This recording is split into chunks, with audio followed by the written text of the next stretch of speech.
If you want a Ford product, I've got a little tip for you today that may save you some money and keep your vehicle out of the shop. So we own a 2014 Ford Edge, and this does hold true, I think, for a lot of Ford products. But sometimes after the summer, when you come out, your first time you want to use your heat, you will notice that it will not blow out hot air. So there is a diagnostics test that you can run that will help you fix this problem without taking it to the shop. And I'm sure if you do, they're going to charge you a pretty good penny to do the same thing that I'm about to show you. And it literally takes just a couple of seconds and you are done. So now I'll walk you through the process of doing that and show you what it looks like on the dash and show you how you know that it's running through the correct diagnostics, and then you should feel hot air blowing out after that, and you should be good to go for the rest of the time forward. But if it ever does it again, you just repeat the process and that'll reset it. All right, here we go.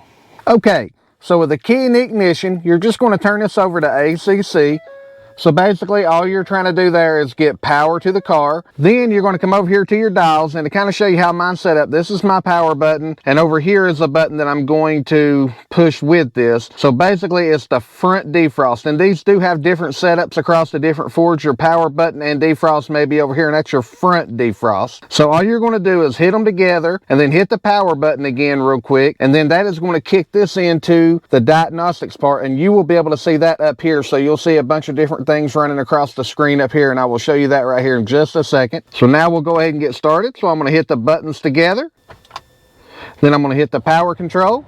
Now let me hop back up here. You'll hear it kicking off. You'll hear the fan running up and down, and you're going to see this 8888 right there, and you will know it's complete when you see the Fahrenheit and Celsius beside it, and I will show you that right here in just a second. So it's running through everything. So now you see where it says Fahrenheit and it says Celsius over here. Everything is back up to par. You see the system has stayed on. Now it will start producing heat and stop blowing out cold air. And again, this typically happens after you've went all summer, not used it, and then you try to come back out and use it again.